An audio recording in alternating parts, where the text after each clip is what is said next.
എനിക്കേറ്റവും ഇഷ്ടം ടീച്ചറോട് ഇങ്ങനെ പറയുമ്പോൾ നീ ഒന്ന് പോടാ എന്ന് പറയുമ്പോൾ നിങ്ങളൊന്ന് പോ ടീച്ചറെ എന്ന് ചിണുങ്ങിക്കൊണ്ട് പറയുന്ന കുട്ടിയാണ്. അല്ലാതെ ഇങ്ങനെ അച്ചടക്കത്തോടു കൂടി നിൽക്കുന്ന കുട്ടിയല്ല. കാരണം അവൻ സ്റ്റാറാണ്, അവൻ സൂപ്പർ സ്റ്റാറാണ്, അവൻ മെഗാ സ്റ്റാറാണ്. ആ സ്റ്റാറിനെ നമ്മൾ കണ്ടേ വരാവൂ, അവനെ കൊണ്ടേ നമ്മൾ പോകാവൂ, അവനെ ഉയർത്തിക്കൊണ്ടേ വരാവൂ. ഒരു കാര്യം കൂടി ഞാൻ നിങ്ങളോട് പറയാണ്, ഫ്രണ്ട് ബെഞ്ചിൽ ഇരുത്തിയിട്ട് അതിമനോഹരമായി പഠിപ്പിച്ച കുട്ടികളൊന്നും നമ്മളോട് പിന്നെ കമ്മിറ്റ്മെൻറ്റ് വല്ലാണ്ട് കാണിക്കാറില്ല. കാരണം അത്തരം കുട്ടികൾക്ക് സ്വാഭാവികമായിട്ടും തോന്നൽ ഞാൻ സ്വന്തം പഠിച്ചതാണ്, ഞാൻ വലിയ മിടുക്കിയായിരുന്നു, ഞാൻ എല്ലാറ്റിലും A+ ആയിരുന്നു, അങ്ങനെയല്ല പറയാം, ഞാനതായിരുന്നു, ഞാനിതായിരുന്നു എന്നാണ്. പക്ഷെ ബാക്ക് ബെഞ്ചിലിരിക്കുന്ന കുട്ടികൾ എല്ലാ സമയത്തും ടീച്ചേഴ്സിനെ കാണാൻ വരും, സാർ എന്ന് പറയും. ഞാൻ നിങ്ങളോടിപ്പോൾ ഇവിടെ നിന്ന് പറയുന്നു, UK ഞാൻ പ്രോഗ്രാമിന് പോയിട്ടുണ്ട്. ബാക്ക് ബെഞ്ചിൽ നിന്ന് ഞാൻ ഉയർത്തിക്കൊണ്ടുവന്ന കുട്ടികളാണ് UK എന്നെ പരിപാടിക്ക് കൊണ്ടുപോയിട്ടുള്ളത്.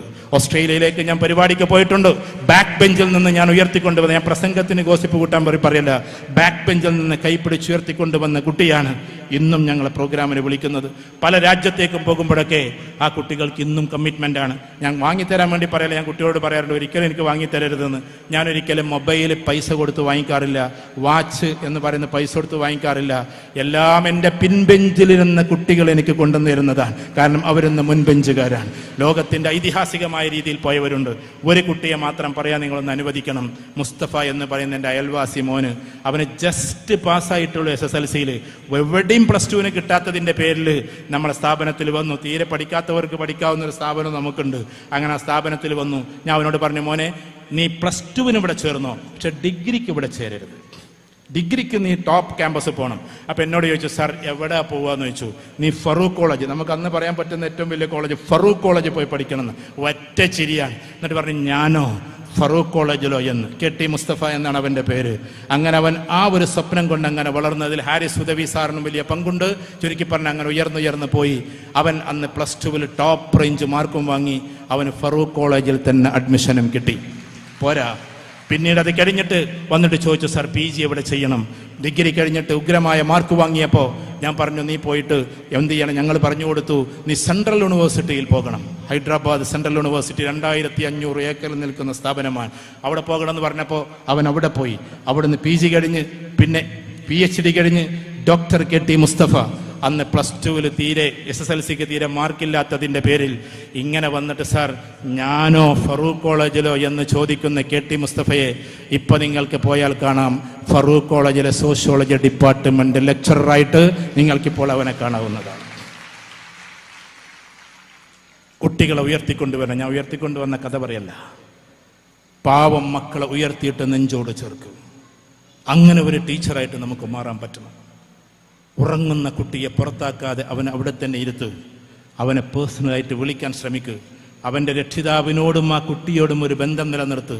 എന്നിട്ട് അവൻ തനിക്ക് അച്ഛറയാണെങ്കിൽ പോലും മാതാവിനോട് പറയൂ, ഉഷാറാണ് കേട്ടോ, ഞാൻ നേരാക്കിക്കോളട്ടോ എന്നൊക്കെ അവരോട് സ്വകാര്യതയിൽ പറഞ്ഞു കൊടുക്കുക. അങ്ങനെ അവൻ ചക്രവർത്തിയായി വളർന്നു വരട്ടെ. അങ്ങനെ ഉയർന്നുയർന്ന് ലക്ഷ്യബോധത്തോടെ നമ്മളെ കുട്ടികളെ വളർത്തിയെടുക്കുന്ന നല്ല ടീച്ചേഴ്സായിട്ട് നിങ്ങൾ വളർത്തണം. കുട്ടികൾക്ക് കൊടുക്കാൻ ആകെ ഇന്നേ വരെ 4 എഡ്യൂക്കേഷനേ ഉള്ളൂ. 4 ഞാൻ പറഞ്ഞു, ഒന്ന് സ്പിരിച്വൽ എഡ്യൂക്കേഷനാണ്, ഒന്ന് ഇമോഷണൽ എഡ്യൂക്കേഷനാണ്, ഇൻ്റലക്ച്വൽ എഡ്യൂക്കേഷനാണ്, ദെൻ ഫിസിക്കൽ എഡ്യൂക്കേഷനാണ്. ഈ 4 എഡ്യൂക്കേഷനും ഒരേപോലെ കുട്ടിയിൽ ഒരേപോലെ എംബഡ് ചെയ്ത് കൊടുക്കാൻ നിങ്ങൾക്ക് പറ്റണം. എപ്പോഴും നമ്മൾ ഫ്രണ്ട്സായി കൂടെ കൂട്ടണം. ദയവ് ചെയ്ത് ഇതിൽ കുറേ വിവാഹം കഴിഞ്ഞ കുട്ടികളുണ്ടാവും. ഫാമിലി ഇഷ്യൂസ് കുട്ടികളുടെ അരികിലേക്ക് കൊണ്ടുപോകരുത്. ഞങ്ങൾക്കൊരു ഹിന്ദി ടീച്ചർ ഉണ്ടായിരുന്നു, പേര് ഞാൻ പറയുന്നില്ല. ഞങ്ങൾക്കൊരു സാധനം പഠിപ്പിക്കൂല, എന്നിട്ട് ഇങ്ങനെ ഇരുന്നിട്ട് പറയും എന്തെന്ന് പറഞ്ഞാൽ കഴുതക്കുഞ്ഞുങ്ങളെ പഠിക്കൂല എന്ന്. അവസാനം കുറേ കഴിഞ്ഞപ്പോഴാണ് മനസ്സിലായത്, ആ പാവം ടീച്ചറെ അവര് ഏകദേശം 22-23 വയസ്സുള്ള സമയത്ത് ഭർത്താവ് ഡൈവോഴ്സ് ചെയ്തിരുന്നു എന്ന് ഞങ്ങൾ മനസ്സിലാക്കിയത് ഞങ്ങൾ കല്യാണം കഴിച്ചതിന് ശേഷമാണ്. അതുകൊണ്ട് ഫാമിലി ഇഷ്യൂസ് ഒരിക്കലും നമ്മുടെ കുട്ടികളുടെ മുമ്പിലേക്ക് കൊണ്ടുവരരുത്.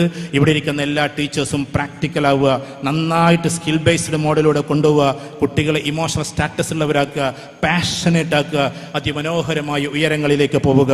ലോകത്തിൽ എത്ര ഉയർന്നു പോയ പ്രൊഫഷൻ ഉണ്ടെങ്കിലും ഈ ലോകത്തിൽ, ഞാൻ അവസാനിപ്പിച്ചു കൊള്ളട്ടെ, ഈ ലോകത്തിൽ എന്നും കടപ്പാടോടെ മനുഷ്യരെ കാണുന്ന ഒരു പ്രൊഫഷൻ അത് ടീച്ചേഴ്സാണ്. നിങ്ങളുടെ കുട്ടി പഠിച്ചുയർന്ന് ജില്ലാ കലക്ടറായി എന്ന് വെക്കുക. ജില്ലാ കലക്ടറുടെ, ഞാൻ ചെറിയ തോത് പറയാം, ജില്ലാ കലക്ടറുടെ ഇങ്ങനെ വാതിൽ കൊട്ടിയിട്ട് അകത്തേക്ക് കയറുമ്പോൾ മേ ഐ കമിൻ സാർ എന്ന് ചോദിക്കാതെ ഡോക്ടേഴ്സിനും എഞ്ചിനീയേഴ്സിനും അകത്തേക്ക് കയറാൻ പറ്റൂല. കാരണം ഡോക്ടേഴ്സ് ആ ഡിഗ്നിറ്റിയിൽ ഒരുപാട് താഴെയാണ്, കലക്ടർ ഒരുപാട് പ്രോട്ടോകോൾ അനുസരിച്ച് മുകളിലാണ്. പക്ഷേ ഒരു ദിവസം കലക്ടർ ഇങ്ങനെ ഫയലിൽ ഒപ്പുവെക്കുമ്പോൾ അറിയാതെ ജനൽവാതിലൂടെ നോക്കുമ്പോൾ ഒരു നിഴല് പോലെ കടന്നു പോകുന്നു. തന്നെ 2ാം ക്ലാസ്സിൽ അക്ഷരം പഠിപ്പിച്ച ശങ്കരൻകുട്ടി സാറ് ഉടനെ തന്നെ സാറ് പറയും സ്റ്റാഫിനോട്, എൻ്റെ സാറാണ് വിളിപ്പിക്കുന്നത്, ആ സാറാണ് വിളിപ്പിക്കുന്നത് എന്ന് പറയുമ്പോൾ ഈ പാവം സ്റ്റാഫ് പോയിട്ട് പറയാണ്, നിങ്ങളെ സാറ് വിളിക്കുന്നു സാർ, നിങ്ങളെ സാറ് വിളിക്കുന്നു എന്നാണ്. 2ാം ക്ലാസ്സിൽ പഠിപ്പിക്കാൻ പഴയ TTC മതി. ആ TTCയും കൊണ്ട് അങ്ങനെ പഴയ തുണിയെടുത്തിട്ട് ആൾക്കൂട്ടത്തിലൂടെ ഇങ്ങനെ വരുമ്പോൾ സാറിൻ്റെ കളക്ടറുടെ സാറ് വന്നിരിക്കുന്നു എന്ന് പറയുമ്പോൾ അദ്ദേഹത്തിൻ്റെ കീഴിലുള്ള കുറേ ഉദ്യോഗസ്ഥന്മാർ മാഷെ കാണാൻ വരുമ്പോൾ പഴഞ്ചൻ തുണിയും പഴയ ഷർട്ടും ധരിച്ചിട്ടുള്ള പാവം ശങ്കരൻ സാറെയാ കാണുന്നത്. ആൾക്കൂട്ടത്തിൽ വെച്ചിട്ട് തോളത്ത് തട്ടിയിട്ട്, ഡിസ്ട്രിക്ട് കളക്ടറുടെ തോളത്ത് തട്ടിയിട്ട് പോട്ടടാ മോനെ എന്ന് പറയാൻ ഈ ലോകത്തിൽ ഒരു പ്രൊഫഷനെ സാധിക്കൂ, അതിന്റെ പേരാണ് ടീച്ചർ. വേറെ ഒരാൾക്കും അതിന് കഴിയില്ല. ഡിസ്ട്രിക്ട് കളക്ടറുടെ തോളത്ത് നിങ്ങൾക്ക് കൊട്ടാം, പ്രസിഡന്റിന്റെ തോളത്ത് നിങ്ങൾക്ക് കൊട്ടാം, പ്രധാനമന്ത്രിയുടെ തോളത്ത് നിങ്ങൾക്ക് കൊട്ടാം, വേണമെങ്കിൽ ലോകരാജ്യത്തിന്റെ ഏമാന്മാരുടെ തോളത്ത് തട്ടാം. If you are a teacher, നിങ്ങളൊരു അധ്യാപകനാണെങ്കിൽ ആ ഒരു രീതിയിൽ ലോകത്തിന്റെ നെറുകയിൽ തട്ടുന്നവന്റെ പേരാണ് ടീച്ചർ. ആ ഒരു ഡിഗ്നിറ്റി നമുക്കുണ്ടാകണം. നമ്മുടെ മുമ്പിലൂടെ കടന്നു പോകുന്ന ഓരോ കുട്ടിയും ഓരോ ലോകമാണെന്ന് തിരിച്ചറിയണം.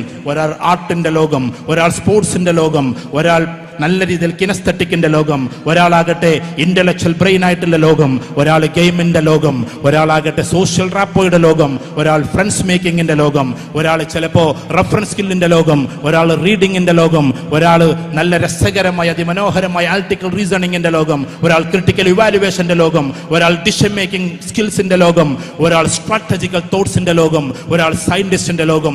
വ്യത്യസ്തമായ ലോകമാണ് എന്റെ മുമ്പിലൂടെ നടക്കുന്നത് എന്ന് തിരിച്ചറിഞ്ഞ് ഓരോ ലോകത്തെയും നിങ്ങൾ വാർത്തെടുക്കുക. അല്ലാതെ എല്ലാ കുട്ടികളെയും തിരിച്ചു മറിച്ച് വെട്ടിച്ചുരുക്കി എല്ലാ ചർഗം വെട്ടി ഒറ്റ ലോകമാക്കി മാറ്റാതിരിക്കുക. അങ്ങനത്തെ വില കുറഞ്ഞ ടീച്ചേഴ്സ് ആകാതിരിക്കട്ടെ എന്ന പ്രാർത്ഥനയോടെ എല്ലാ ഭാവിയിലെ ഉന്നതമായ ടീച്ചേഴ്സിനും ഭാവുകങ്ങൾ. എന്നെ ക്ഷണിച്ച ഇവിടുത്തെ പ്രിയപ്പെട്ട ഹാരിസ് അടക്കമുള്ള അദ്ദേഹത്തിന്റെ എല്ലാ ആളുകൾക്കും എല്ലാ ട്രെയിനേഴ്സിനും ഭാവുകങ്ങൾ നേർന്നുകൊണ്ട് miles to go before I sleep. മരിക്കുന്നതിന് മുമ്പേ നമുക്കൊരുപാട് ചെയ്തു തീർക്കാനുണ്ട്.